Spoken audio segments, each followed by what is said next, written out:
नमस्कार, मैं हूं केशव पंडित और आप देख रहे हैं देश का तेजी से बढ़ता है एटीवी न्यूज चैनल। और इस वक्त आप हमारा खास प्रोग्राम देख रहे हैं, लाइव इंटरव्यू। और हमारे साथ आज खास मेहमान हैं जो किसी परिचय के मोहताज नहीं है। अमिताभ ठाकुर जी पूर्व आईपीएस हैं, संस्थापक हैं, अध्यक्ष हैं अधिकार सेना के। बहुत बहुत स्वागत है सर आपका। नमस्ते। नमस्ते केशव जी, सबसे पहले तो सीधा सवाल आपसे यही है, क्योंकि बिना किसी लाग लपेट के की यात्रा कैसी रही आपकी जेल की? जी देखिए, जैसे मैंने अपने बोर्ड में लिखा है, घर के बोर्ड में, मैं अपने जी आप को जबरिया जेल ही मानता हूँ। इस जी मामले में शासन का, सरकार का अपना एक मंतव्य होगा। उनका मानना है, उनका दावा है कि उन्होंने मुझे अपराधी पाया, उन्होंने मुझे जेल भेजा और मैं 7 महीने जेल में रहा, वगैरह वगैरह। लेकिन मुझे जी पूर्ण विश्वास है कि चूंकि हमारे देश में एक संवैधानिक व्यवस्था है, एक एक मजबूत न्यायपालिका है, अतः चीजें निश्चित रूप से समय के साथ सामने आएंगी। और मैं यह मानता हूं और मुझे मानने का अधिकार है कि यह सिद्ध होगा कि यह एफआईआर राजनीतिक कारणों से, अन्य कारणों से, गलत इरादों के साथ, बदनीयती के साथ लिखवाई गई। मुझे जिस प्रकार से अरेस्ट किया गया उसकी नीयत ठीक नहीं थी। ये पूरा का पूरा ताना बाना जो है वह गलत तथ्यों पर आधारित था। ऐसा मुझे विश्वास है कि माननीय न्यायालय देर सवेर इस बात को सामने लाएंगी। और मुझ पर जो आक्षेप लगे तो और जिस बात को लेकर तमाम लोगों का भी मंतव्य है कि गलत हुआ, वह बात प्रमाणित होगा। ईश्वर से मुझे उम्मीद है, माननीय न्यायपालिका से मुझे पूर्ण विश्वास है कि ऐसा होगा। यह तो एक पहलू है। दूसरा पहलू यह है कि आपने कहा कि जेल में मेरी यात्रा कैसी रही। तो मैं ये कह सकता हूँ कि एक तो इस बात से हम सभी सहमत होंगे कि 7 महीने का समय एक लंबा समय होता है। और एक बिल्कुल। समझिए कि लगभग 2 सेमेस्टर के बराबर होता है। तो मुझे समझिए कि जेल में 2 सेमेस्टर की पढ़ाई मैंने कर ली। सेमेस्टर 1, सेमेस्टर 2 मैंने जेल का पूरा कर लिया। 3.5-4 महीने का सेमेस्टर होता है, मैंने 2 सेमेस्टर जेल के पूरे किए। तो उनमें 2 पहलुओं पर विशेष करके मैं समझता हूँ मेरी जिंदगी चली। एक तो जो जिसको लोग कहते हैं या मेरे जो साथी हैं या शुभचिंतक हैं, कहते हैं कि ये बड़ा जुझारू है या सामाजिक दायित्वों से ओतप्रोत है और उन चीजों में वो लगा रहता है, प्रयास करता है। तो जेल में जब मैं गया तो जेल की अपनी एक अलग दुनिया है, उनकी अलग परेशानियां हैं। आपको जी शायद जो जो जो जो सौभाग्यशाली नहीं रहे हैं जेल जाने का, वह नहीं जानते हैं कि वहाँ क्या क्या चीजें हो रही हैं, होती हैं। कल ही जैसे मैं गया था अदालत अपने इसी मुकदमे में, मैंने देखा वहाँ अदालतों में हवालात होता है जहाँ जेल के कैदी आते हैं।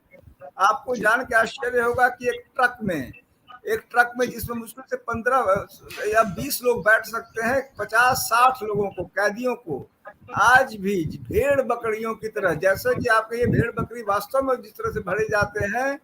और जानवरों तक पर भी अब तो एनिमल क्रुएल्टी एक्ट लग गया है, लेकिन कैदियों को लेके एनिमल क्रुएल्टी एक्ट नहीं है। ये आप उन्हें जी एनिमल मान लीजिए तब भी तो उनके साथ क्रुएल्टी न कीजिए। आप इंसान नहीं मान रहे हैं, न मानिए।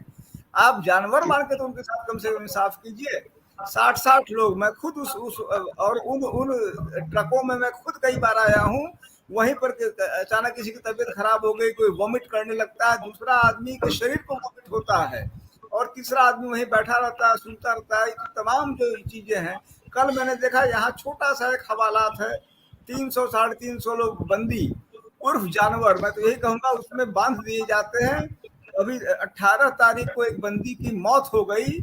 इतनी वहां ज्यादा संख्या में बंदी बंद थे। कल एक जी एक बंदी, जब मैं गया करीब 12:30 बजे, एक बंदी बेहोश पड़े थे।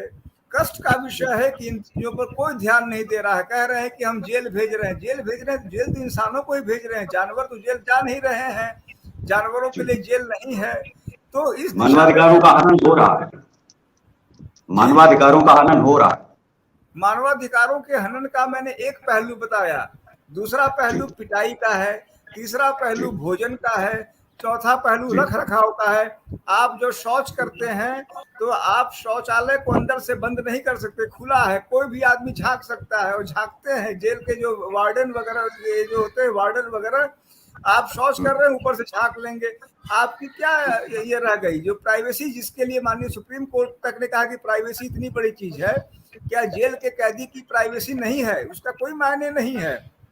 उसे जी नंगा या चड्डी में बाहर नहाना पड़ रहा है। हर प्रकार जी से प्राइवेसी उसकी खत्म, उसके पास कोई प्राइवेसी नहीं है। पिटाई अलग से हो रही है, जो काम धंधों में उसको लगाया जा रहा है वह गंभीर है। एक तो यह पहलू था जो सार्वजनिक पहलू थे, जिस पर मैंने अपना ध्यान देने की कोशिश की। और जाहिर सी जी बात है कि जेल के अधीक्षक हों, जेलर वगैरह हों, जेल के कर्मी हों, उन्हें मेरी यह बात लगातार नागवार लगती थी। जेल के कर्मी या जेलर वगैरह जिस कैदियों से बात करते हैं, तुम तड़ाक करना, माँ बहन की गाली मामूली बात है, छूटते ही माँ बहन की गालियां दी जाती हैं। मैंने इनका प्रतिरोध किया, प्रतिवाद किया, तो मैं उनकी निगाहों में जाहिर सी बात है मैं खटकता रहा। और जी दूसरा पहलू था कि चूंकि मैं एक विशिष्ट कैदी था उनकी निगाह में, तो अन्य लोगों की तुलना में मुझ पर और भी तमाम प्रकार के, मैं कहूंगा कि अत्याचार, कदाचार हुए, उत्पीड़न हुआ। वह मेरी व्यक्तिगत व्यथा थी। उन व्यथाओं को लेकर मैं लड़ रहा हूं।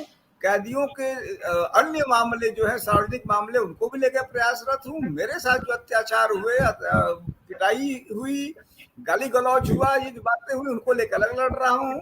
क्योंकि यही जी मेरा, मैं कह सकता हूँ कि यही मेरा कार्य है कि जो भी मुझे लगता है कि गलत है, अत्याचार है, उत्पीड़न है, जो कुछ भी गलत हो रहा है उसका विरोध कर सकूं, प्रतिरोध कर सकूं, यह मैं अपना दायित्व मानता हूं, जीवन का उद्देश्य मानता हूं। और ये जी अधिकार सेना भी उसी उद्देश्य से है, अधिकारिकता मेरी क्या हो, तो वह प्रयास मेरा जी चल रहा है। बिल्कुल। देश में जब हम बात करते हैं तो लोग कहते हैं अक्सर हमेशा कि हमारे आईएएस आईपीएस देश की क्रीम है, मलाई है, उनसे ही देश चलता है। जो रात रात भर लौ जला करके महीनों बंद रह करके पढ़ाई कर सकते हैं, आईएएस आईपीएस बनने के लिए जो है इतनी कड़ी मेहनत कर सकते हैं, वो इतनी जल्दी हार मानने वाले तो होते ही नहीं है, क्योंकि वो तप करके कुंदन बने होते हैं, इसमें कोई शक नहीं। और आपको देख करके ऐसा लग भी रहा है, बहुत सारे जो लड़ने वाले लोग हैं वो इंस्पायर भी होंगे इस चीज को लेकर के कि आपके अंदर जो एक क्रांति की भावना है वो कोई बुझने वाली भावना नहीं है, उसको जला करके और आगे ले जाने की भावना आपके अंदर है। लेकिन समझ में ये नहीं आता है कि बहुत सारे लोग लड़ाई लड़ रहे हैं, वर्तमान समय में विपक्ष भी वही लड़ाई लड़ रहा है, वही लड़ाई अमिताभ ठाकुर जी भी लड़ रहे हैं, लेकिन सरकारें बदली, विचारधारा नहीं बदली। आखिर कौन सी सरकार की ऐसी आपको खुफिया जानकारी मिल गई, ऐसा कौन सा आपके हाथ लग गया कि जो सरकारें आपके पीछे पड़ गई पूरी तरीके से? सरकारें बदल गई लेकिन वो विचारधारा नहीं बदल पाई। जी देखिए, ऐसा है कि ईमानदारी की बात है कि मेरे पास कोई किसी की भी कोई खुफिया जानकारी नहीं होती है। मैं खुफिया कार्य में जी विश्वास नहीं करता। अगर जी मेरे पास कोई जानकारी किसी की होती है तो मैं उसे सार्वजनिक करता हूँ, क्योंकि सार्वजनिक करने पारदर्शिता और उत्तरदायित्व, ट्रांसपेरेंसी और अकाउंटेबिलिटी ही वह क्षेत्र है जिसमें मैं कार्य करता हूँ, जो जो मेरा प्रमुख क्षेत्र है। इसीलिए मैं खुफियागिरी में विश्वास नहीं करता। खुफिया जानकारी मेरे पास किसी की नहीं है। अगर किसी की हो जाएगी तो मैं उसे सार्वजनिक करूंगा। एक तो ये पहलू है। दूसरा पहलू जी यह है कि मुझे लगता है कि मेरी समस्या यह है कि मैं यह नहीं कहता कि भाई ए और बी और सी। मेरी निगाह में बहुत पहले, आपको याद हो, अब तो वो दिवंगत हो गए, और मेरे और मैं समझता हूँ तमाम लोगों के लिए जी बहुत ही प्रिय थे खुशवंत सिंह साहब।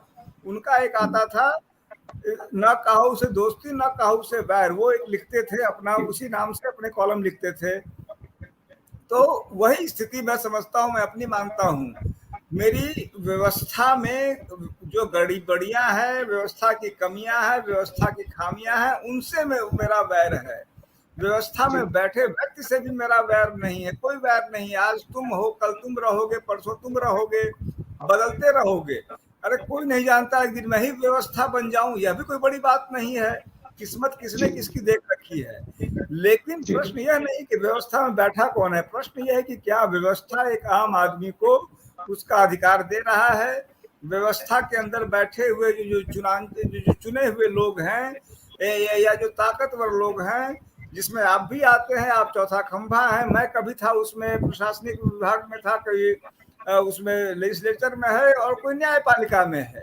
तो ये चारों पांच छह खंभे जो हैं, क्या ये खंभे अपनी जगह वास्तव में खंभे के रूप में काम कर रहे हैं, या खंभे गरीबों को कुचलने का काम कर रहे हैं?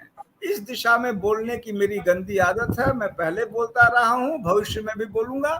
यह नागवार लग जाता है, लोगों को लगता है कि मैं उनका व्यक्तिगत शत्रु हूं। मैं समझता हूँ उनका जी भ्रम है। मैं व्यवस्था की गड़बड़ियों का शत्रु हूँ, किसी भी व्यक्ति का शत्रु नहीं हूँ, क्योंकि वह व्यक्ति तो मेरी तरह ही हाड़ मांस का बना पुतला है। जितना कमजोर जी मैं हूँ उतना कमजोर वो है, उससे मैं क्यों लड़ूं और किस बात के लिए लड़ूं? सर, मेरा एक और सवाल है, क्योंकि आप भी कभी इस व्यवस्था का हिस्सा रहे थे और आज भी आप अपने आप को पृथक नहीं मानते हैं। हालांकि आप आज भी अपने घर के बाहर जबरिया ही लिखते हैं और ये बिल्कुल वास्तविकता है। इससे मुझे नहीं लगता है कि किसी को भागना चाहिए। जो सच है उसे स्वीकार लेना चाहिए। लेकिन जब हम आर्मी की बात करते हैं तो बाहर के भी हमारे बहुत सारे अफसर आते हैं और वहाँ की आर्मी के साथ में ट्रेनिंग जो है होती है वो ज्वाइंट ट्रेनिंग होती है।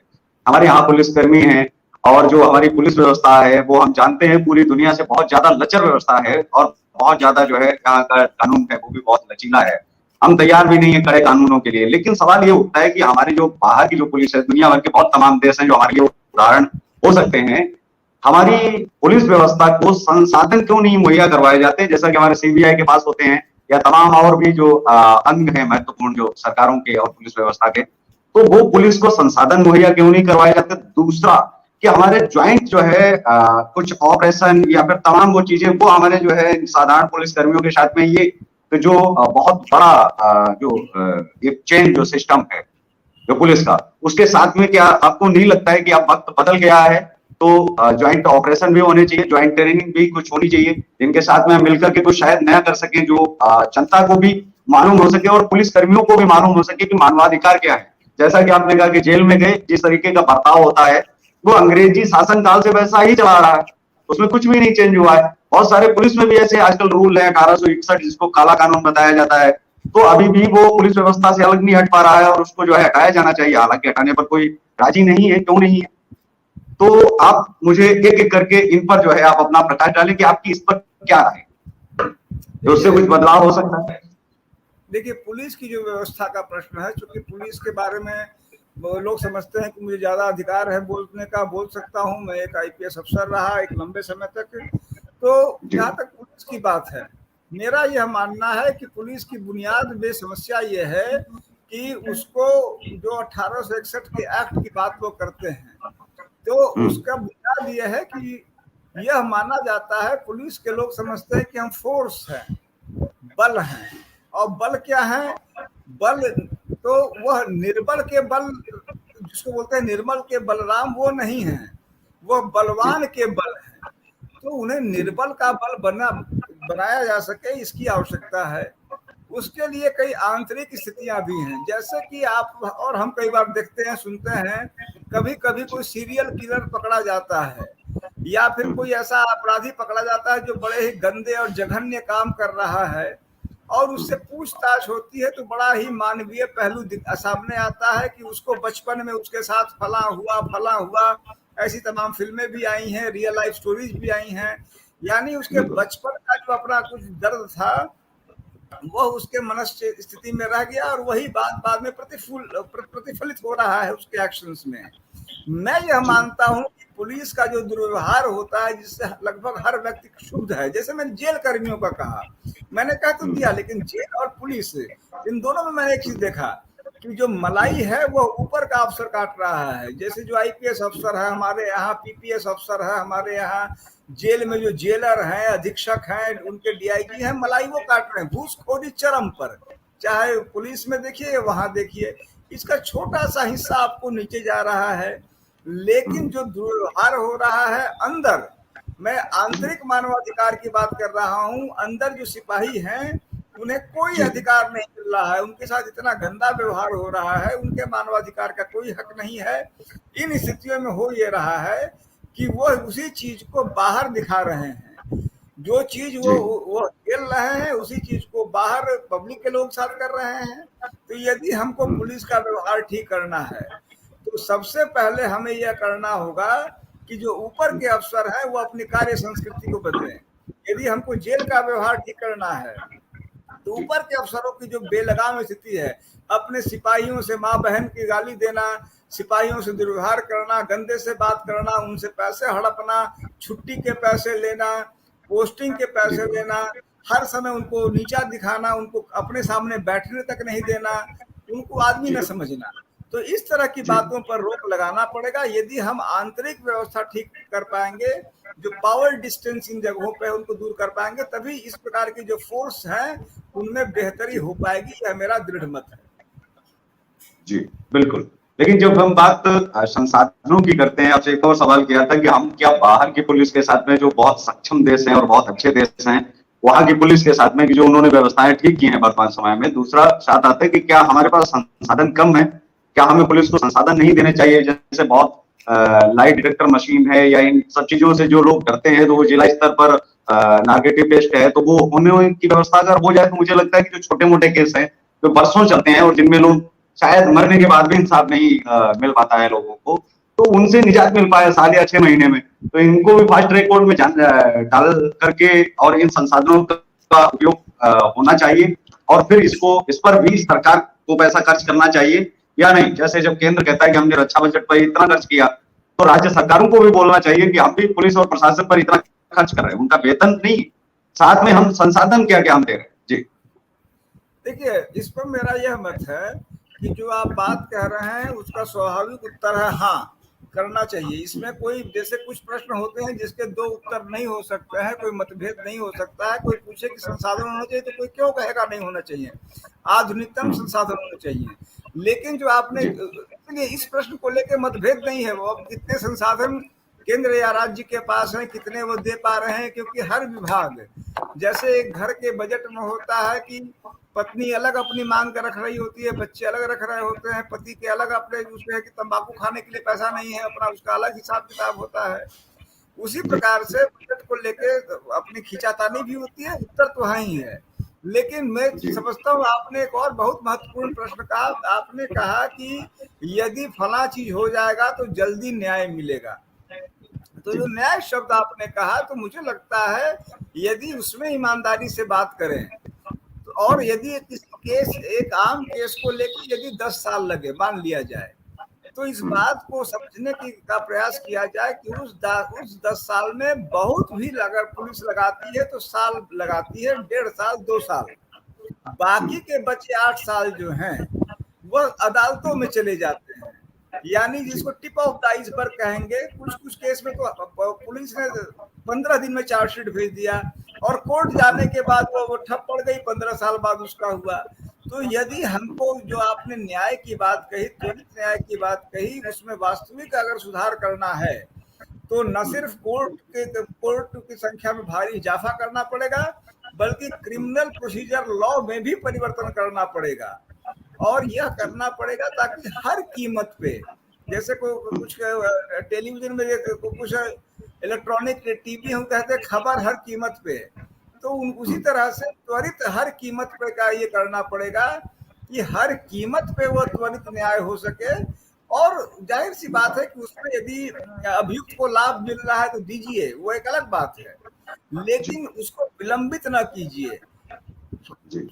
साल भर साल एक बार कोर्ट में केस चला गया तो न जाने कितने महीनों तक वो केस चलता है। तो इस चीज का एक कारण तो संख्या बल में कमी है कोर्ट की, और दूसरा और मेरी निगाह में ज्यादा महत्वपूर्ण है कि जो प्रोसीजर उसका बना रखा है, और जिस प्रकार से माननीय न्यायाधीशों को अब तक इस बात के लिए वास्तव में मेरी निगाह में सेंसिटाइज नहीं किया गया है, या उनको इसके लिए अकाउंटेबल नहीं बनाया गया है कि भैया अगर केस नहीं किया करेंगे तो आप उसके लिए उत्तरदायी हो सकते हैं। और इसी कारण से जो है कि कई बार तारीख मिल जाती है, आप गए, आपने अंगूठा लगाया, तारीख पा लिया। ये तारीख दर तारीख जो उस फिल्म में कहा गया था, दामिनी में उसने कहा था हीरो ने, वह दामिनी की स्थिति आज है। और उसमें एक ठोस प्रयास की जरूरत है कि हम तारीख दर तारीख की स्थिति को बदलें यदि हम त्वरित न्याय देना चाहते हैं। जी, दूसरा एक मेरा और प्रश्न है कि जब हम बात करते हैं शिक्षा व्यवस्था की, तो इसमें कैसे आप देखते हैं कि इसमें क्या हमें शिष्टाचार, संयम, अनुशासन, ये सब चीजें क्या हमें नहीं सिखाई जानी चाहिए, और उसके साथ साथ हमें कानून पढ़ाया जाना चाहिए या नहीं? अगर एक बच्चे को तीसरी क्लास में या दूसरी क्लास में या 5वीं क्लास में पता चल जाए कि चोरी की सजा 6 महीने जेल है या फिर जुर्माना भी है, और शायद अगर साबित हो गया तो हमें कोई बचा भी नहीं पाएगा, क्यों ना हमारे पिता मुख्यमंत्री हों, तो जब अगर उसको चोरी का ये पता चल जाएगा, तो उसको जब ये पता है कि चोरी करना अपराध है, चाहे वो पेंसिल हो या फिर किसी और अन्य वस्तु की चोरी, तो वो पेंसिल ही नहीं चुराएगा, आगे चल करके वो शायद अपराध को अंजाम ना दे। अगर उसके मन में एक डर बैठा होगा कि चोरी करना अपराध है, हम छोटे स्तर के अभी हैं तो हमें हमारे लिए ये सजा निर्धारित हमारा गुरु कर रहा है, लेकिन आगे चल करके अगर हम बड़ी चोरी करते हैं तो उसकी सजा जो है वो माननीय जज करेंगे। जी केशव जी, मैं समझता हूँ ये आपने जिसको कहते हैं अंग्रेजी में फूड फॉर थॉट, बहुत ही अच्छी बात कही। ईमानदारी की बात यह है कि निश्चित रूप से कई ऐसे विषय हैं जिनको शायद न भी पढ़ाया जाए, जैसे उसमें जैसे कि कई लोग माने न माने अपना अपना सोच है, अपनी अपनी सोच है। मैं आपकी बात जब आप कह रहे थे मैं सोच रहा था कि आदमी इतिहास कम भी जाने, कुछ केमिस्ट्री फिजिक्स भी कम जाने, तब भी शायद उसका बहुत कुछ चल जाए, लेकिन भला आदमी जान ही नहीं रहा है कि यह अपराध है, यह अपराध जो दैनंदिनी की चीजें हैं, अपराध है नहीं है या सिविल राइट है। मैं देखता हूँ मेरे पास या मेरी पत्नी नूतन ठाकुर, हम लोग के पास लोग बेचारे इतनी छोटी छोटी बात के लिए पूछने आते हैं कि साहब हमारी पत्नी से झगड़ा है, हम कहाँ जाएं। कानूनन जो जानकारियां हैं, कानून की जानकारियां, कानून तो जिंदगी का हर पहलू में है। किसको हम RTI लिखें, ये सूचना किससे मांगे, तो यह बातें मुझे लगता है कि हम 4-6 सब्जेक्ट्स जो हैं ऐसे, जो कि हमको काबिल तो बनाता है लेकिन दिन रात काम के लिए उपयोगी नहीं बनाता है। तो ये तो आपने बहुत ही अच्छी और वाजिब बात कही है कि हम उनसे पीछा छुड़ा सकते हैं। भाई जिसकी बड़ी इच्छा है वो इतिहास पढ़े, भूगोल पढ़े और इंग्लिश लिटरेचर भी पढ़े, लेकिन अब हर आदमी यदि शिक्षा में जा रहा है वो यह तो जाने कि उसके आसपास का कानून क्या है, विधि क्या है, मैंने बिजली विभाग क्या करता है, सिंचाई विभाग क्या करता है, किसकी क्या व्यवस्था है, कहाँ से क्या होता है, मीटर खराब है तो कहाँ जाना है, वगैरह वगैरह, जो दैनंदिन की चीजें हैं, चाहे कानून की हो चाहे अन्य चीजों की। तो ये आप बहुत अच्छी बात बता रहे हैं और इस पर हम लोग को ध्यान देना चाहिए।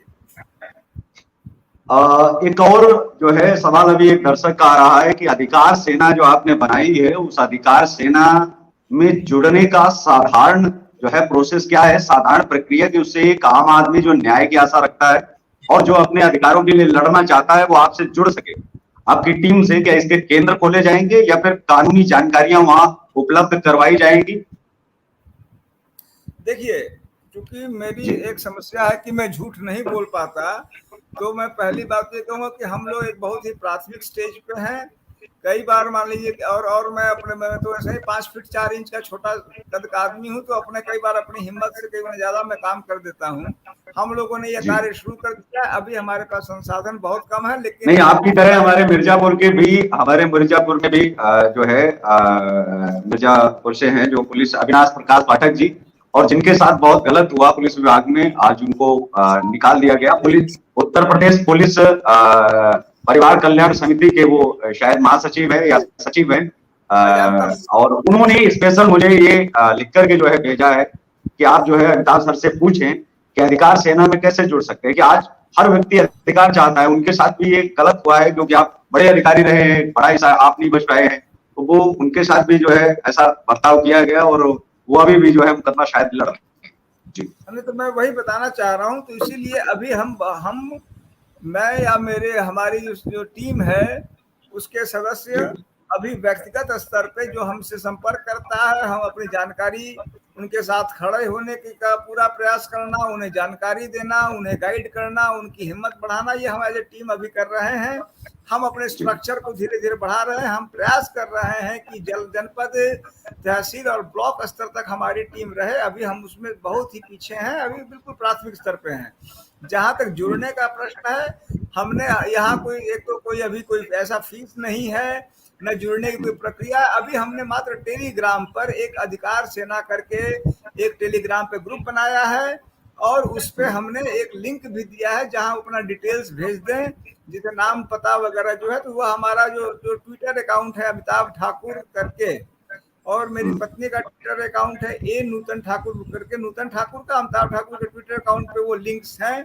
तो जो भी साहब यदि जाना चाहते हैं उस पे शामिल होना चाहते हैं, तो पहले हमारे जो टेलीग्राफ ग्रुप पे जुड़ जाने से मेरी जो बात है वो हम लोग संप्रेषित कर सकते हैं। वो मुझसे चाहे, मेरा नंबर भी मेरे व्हाट्सएप व्हाट्सएप तो खैर ही है, मेरे ट्विटर पर नंबर है, मेरी पत्नी के फेसबुक पे नंबर है, हमसे संपर्क कर सकते हैं। हमारी टीम को भी हम जल्दी वेबसाइट बना के हम उनको लाएंगे।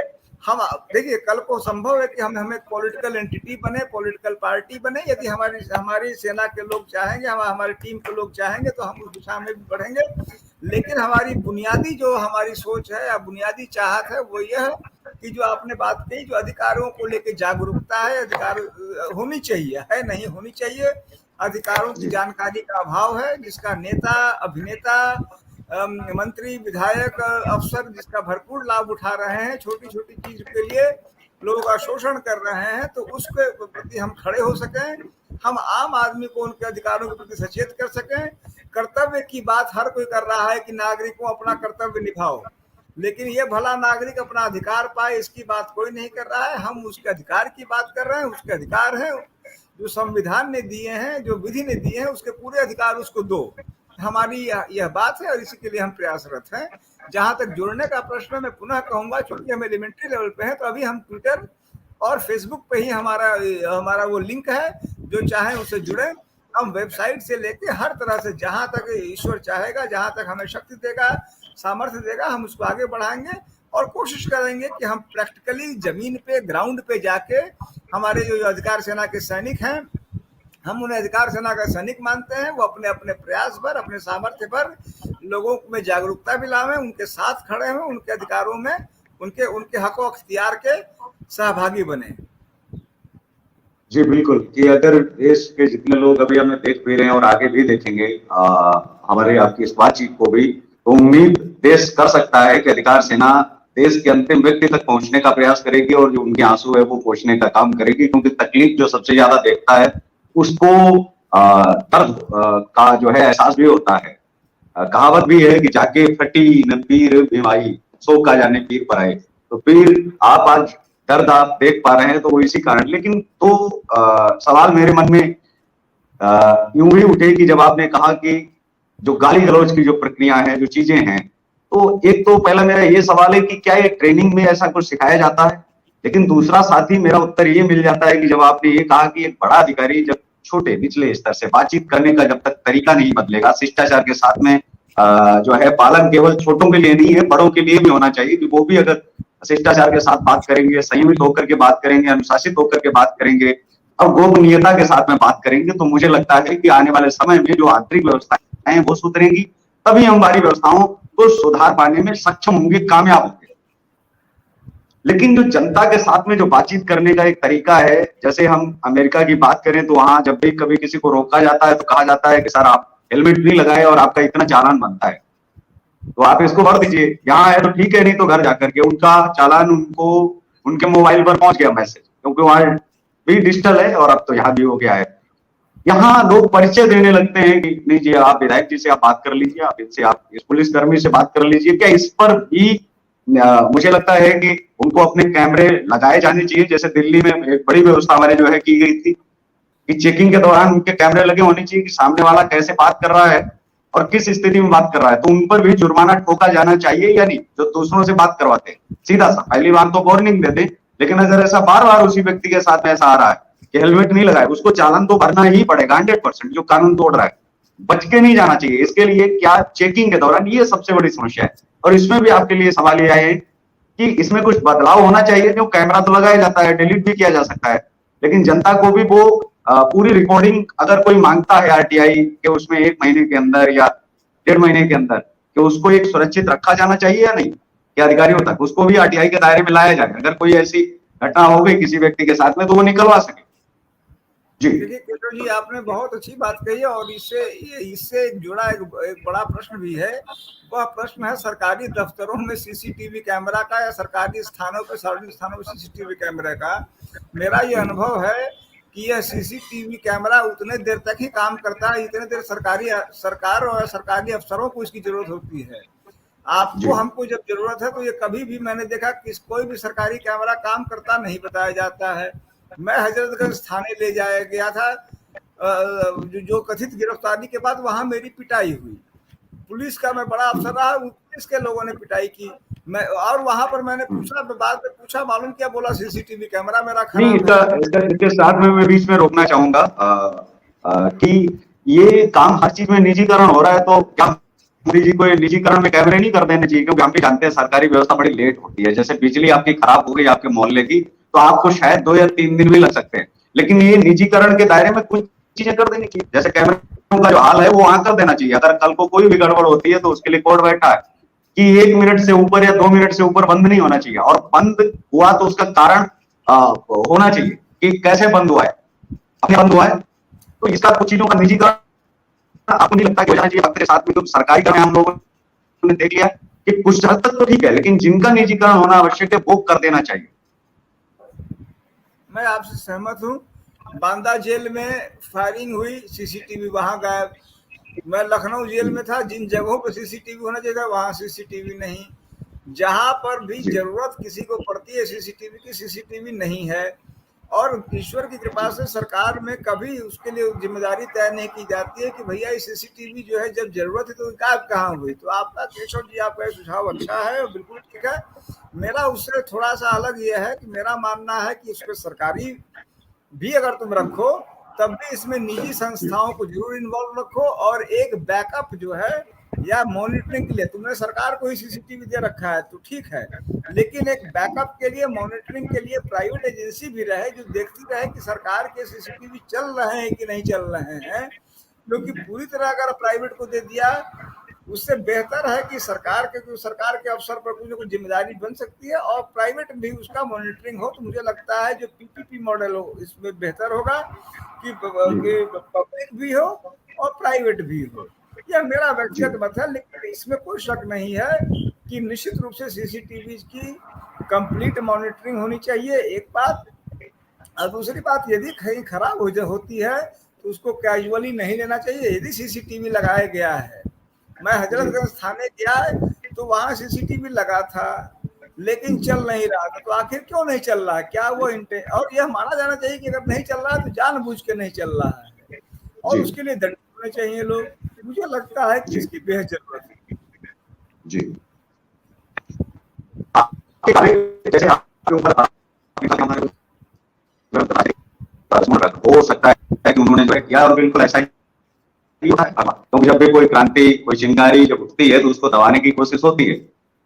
मुकदमा दर्ज होने के बाद में उन अधिकारियों को जिन्होंने आपसे बातचीत की, आपकी योग्यता, आपका पद और आपके कार्यों को देखते हुए आपसे बातचीत भी तो की जा सकती थी, पिटाई तक क्यों? क्योंकि फिर आम आदमी में, एक सड़क के गुंडे में और फिर एक आईपीएस अधिकारी में अंतर क्या रहेगा कि अगर हम अपने तरीके नहीं बदलना चाहते, केवल सत्ता के इशारे पर नाचना, उनके साथ में इस तरीके का पिटना ही है तो पिटना ही है, कि ना उम्र का लिहाज करना है, ना व्यक्ति का लिहाज करना है, ना उसकी योग्यता का लिहाज करना है। जी, देखिए, यही दुर्भाग्यपूर्ण है, व्यवस्था के यही कष्ट है। मैं, आप कह रहे हैं कि आप आईपीएस से आपसे पूछताछ होती, मैं ये मानता हूँ। मैं जेल में था, एक बार मैं जेल के अंदर ही एक जगह से अस्पताल जा रहा था, मैंने देखा एक जेलर एक कैदी को पिटवा रहे हैं। मैंने कहा भैया आप इनको क्यों पिटवा रहे हैं? दूसरे कैदी थे, मैं नहीं था। तो कहे कि आपसे क्या मतलब? मैंने कहा कि मुझे ऐसी ही चीजों से मतलब है, जेल में मैं भी इसी मतलब के चक्कर में हूँ, तो मतलब तो मुझे पूरा है। बोले कि वो ऐसा है वैसा। हमने कहा कि देखिए, जब कानून, वो व्यक्ति जेल में आपके कारण नहीं है, वो कानून के कारण है। तो अगर या तो आप उसको लिखा पढ़ी में कीजिए कि आप उसकी पिटाई करा रहे हैं, आपकी इतनी औकात है तो आप लिखिए कि हम उनको पिटाई कर रहे हैं, इनको गाली दे रहे हैं, और नहीं है तो वही कीजिए। भाई, कानून ने आपको अधिकार दे रखे हैं, कीजिए। वैसे ही पुलिस को अधिकार दे रखे हैं। क्या मुझे नहीं लगता कि कोई भी ऐसा कानून है कि आप गाली देके या मारपीट करके किसी भी व्यक्ति से कोई भी शक्ति संपन्न व्यक्ति बात कर सकता है। पुलिस वाला, सेना वाला, या फिर मान लीजिए जेल वाला, या कोई भी, ये अधिकार किसी को नहीं है। कानून सम्मत काम करे। और आईपीएस ही क्यों, एक आम नागरिक के साथ, हर व्यक्ति के साथ, गरीब से गरीब व्यक्ति के साथ जो कानून है उसका पूर्ण पालन होना ही चाहिए। जी, आप जब आम आदमी की लड़ाई लड़ते हैं, आप संविधान के अधिकारों की रक्षा भी करते हैं, उनका हनन ना होने पाए, आप मानवाधिकारों की भी बात करते हैं और हमेशा आप लड़ाई लड़ते हैं, हम सब देखते हैं। और आप बहुत आगे लड़ेंगे और जीतेंगे, ऐसी शुभकामनाएं भी हमारी यकीन है, और हम सब साथ हैं आपके। लेकिन वही प्रश्न आता है कि जब आप इन मंदिर मस्जिद के खिलाफ नहीं बोलते हैं, लेकिन अब हम सिर्फ इतना पूछना चाहते हैं कि जो धर्म के बारे में बात करते हैं, मंदिर और मस्जिद की बात करेंगे, उनके लिए ही हिंदू और मुसलमान खड़े होंगे, लेकिन क्या आप संवैधानिक अधिकारों की रक्षा करने की जब बात करेंगे तो आपके साथ में खड़ा नहीं होना चाहिए कि नहीं, आप तो सरकार के साथ में आप खिलाफ आप बोल रहे हैं, उनके खिलाफ आप बोल रहे हैं, तो हम आपके साथ में खड़े नहीं होंगे जी। अगर आप मंदिर के साथ खड़े हो जाते हैं या मस्जिद के साथ खड़े हो जाते हैं तो आपके पीछे भीड़ लग जाती है, लेकिन जब भी आप जो है देशवासियों के साथ में खड़े होते हैं, उनके अधिकारों के लिए आप लड़ने की बात करते हैं, संवैधानिक आप बातें करते हैं, तो आप अच्छे नहीं लगते हैं। आप पता ही नहीं चलता है कि 7 महीने कोई व्यक्ति गायब हो गया, उसका अपहरण कर लिया गया, कहाँ है, किस स्थिति में है, कोई पूछने की कोई डिबेट नहीं, और कोई एक डिबेट नहीं, फालतू के डिबेट तो टीवी पर होते रहते हैं हर रोज। अमिताभ ठाकुर पर एक डिबेट क्यों नहीं आकर? क्या देश को बता नहीं चाहिए, क्या उनका अधिकार नहीं है? कहीं ना कहीं अधिकारों का इस तरीके से भी तो आनंद किया जाता है कि किसी को खत्म करना है तो उसका नाम लेना ही बंद कर दो, धीरे धीरे लोग भूल जाएंगे। देखिए, यह तो दुर्भाग्य है और इसमें कोई शक नहीं कि यह एक बड़ा दुर्भाग्य है। और इसमें जैसा आपने कहा, इसमें जाने अनजाने जनता ही इसका हिस्सा है। आज यदि मैं कई बार सोचता हूँ, आज यदि मैं ये ऐलान कर दूं कि मैं फला जगह कोई मंदिर बना रहा हूँ तो मुझे चंदे की कोई कमी नहीं रहेगी, और मैं जो अधिकार सेना का उन्हीं के अधिकारों की बात कर रहा हूँ, मुझे एक पैसे के लिए मोहताज रहना पड़ रहा है। लेकिन वो तो एक सच्चाई है। लेकिन दूसरी सच्चाई ये भी है कि मैं वही करूंगा जो मैं कर सकता हूँ, जो मेरे अंदर से हुक निकलती रहती है, यह जानते हुए भी कि दूसरा रास्ता सरल भी है, मजेदार भी है, आनंददायक भी है, भोग विलास भी है, मुझसे नहीं हो पाएगा, वो मेरी अपनी कमजोरी है, मैं उसके लिए नहीं बना हूँ, मुझमें कमी है कि मैं उस तरह से नहीं कह पाऊंगा, उस तरह नहीं बरगला पाऊंगा। भले मुझे बड़ा पद न मिले, मुझे बड़ी ताकत के रूप में मैं ना आऊं, मैं जीवन भर लड़ता झगड़ता ही रह जाऊं, मैं यहाँ वहां भटकता ही रह जाऊं, लेकिन अपनी इस कमी के साथ ही मैं जीना पसंद करूंगा। और वह आराम मेरे लिए नहीं है, जो भोग विलास है, जो मजा है, वो मेरे लिए नहीं है। मैं समझता हूँ ये हर व्यक्ति का अपना स्वभाव होता है, लेकिन यह कष्ट का विषय है कि ऐसी स्थितियां हैं। जी बिल्कुल, क्योंकि जब आपके साथ बैनर देखा और प्रोमो देखा तो काफी लोगों के फोन आए, बहुत जो है बड़े संगठनों के भी फोन आए, कुछ लोगों की असहमति भी थी मूक, लेकिन कुछ लोग बहुत ही खुश थे कि आप ये भी हमारे आप सवाल करें, आप उनसे पूछें इस चीज को लेकर के, क्योंकि हमारा उनके साथ में शायद नहीं लिंक गए, लेकिन आप उनके साथ में ये सवाल करेंगे। बहुत सारे सवाल हैं, लेकिन उनको हम शायद विस्तार से न पूरे कर पाए, लेकिन अगले बाद में प्रेस कॉन्फ्रेंस में हम लोग बैठेंगे और भी लोग जो है आएंगे, क्योंकि अधिकार सेना हम भी चाहते हैं कि हर जगह, क्योंकि मैं भी आज पीड़ित हूँ इस चीज को लेकर के कि जिस तरीके से मीडिया एक सिर्फ केवल सीमित रह गई है, दिन भर रूस यूक्रेन, मंदिर मस्जिद, हिंदू मुस्लिम करने के अलावा भी बहुत सारी चीजें हैं, लोग सड़ रहे हैं जेलों में, जो निर्दोष हैं उनको निकालने की बात नहीं हो रही है। बहुत सारे लोग जो है शिकार हो रहे हैं इस सिस्टम का, इस सरकार का, क्योंकि सरकारों को तो इंकलाब की भाषा पसंद नहीं आती, क्योंकि हमें जब काम पसंद सरकार का नहीं आएगा तो हम तो कहीं ना कहीं विरोध करेंगे, लेकिन हमारे विरोध का तरीका उनको शायद बुरा लग सकता है। हम चाहे कितनी भी शांति से विरोध क्यों ना करें, उनका जो उठाने का तरीका है वो सही है, उसके लिए ना पुलिसकर्मी दोषी हो सकते हैं, क्योंकि आपका जो वीडियो आया था वो सभी ने देखा, एक आईपीएस के साथ में इस तरीके का जो है भेदभावपूर्ण और असंवैधानिक तरीका अपनाया जा सकता है, तो फिर एक आम आदमी के साथ में क्या किया जाता होगा, वहां तो मीडिया पहुंचती ही नहीं है। तो उसके मान सम्मान और स्वाभिमान, जो जिन चीजों के लिए हम सरकार को वोट करते हैं कि हमारे आप सामान की रक्षा करें, हमें आप फ्री में कुछ न, कोई दिक्कत नहीं है, लेकिन हम सुबह से शाम तक जो कमाते हैं वो घर तक पहुंच जाए और हम घर तक सुरक्षित पहुंच जाएं, ये आशा और इस उम्मीद के साथ सरकार बनाते हैं, और यही लोकतंत्र है मुझे लगता है। तो आप देशवासियों को कुछ चैनल के माध्यम से आप कोई संदेश आप देना चाहेंगे, क्योंकि आपका संदेश ही शायद बहुत सारे लोगों की एनर्जी और ताकत बन सकता है। जी सर। देखिए, मैं अंत में इतनी ही बात कहूंगा कि मेरा अपना अनुभव रहा है कि सामने वाला व्यक्ति उतना ही बड़ा है जितना आप उसको बड़ा समझ रहे हैं, और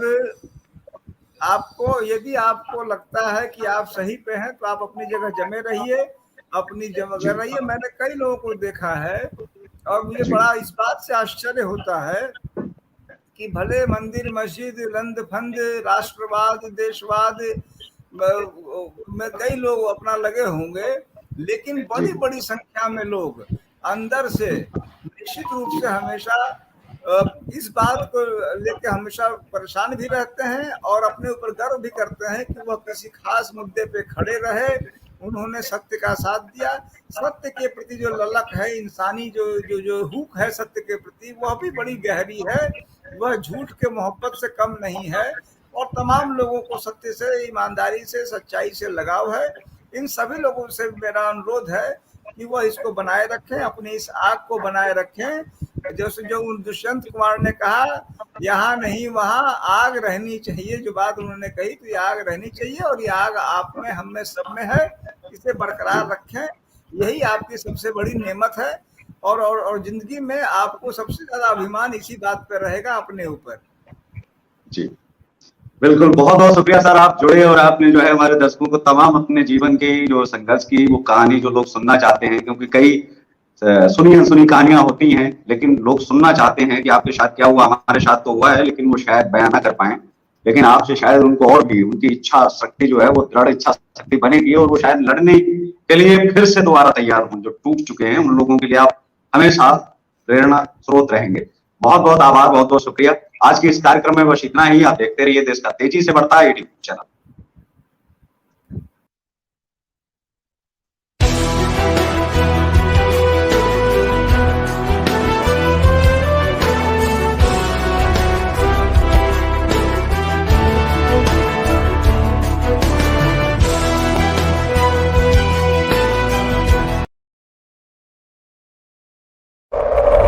जो किसी से डरता नहीं, खबर से समझौता करता नहीं, बेबाक है उसकी जुबान और बेखौफ है अंदाज। खबरों की दुनिया का नया बाजीगर ईशा पंडित।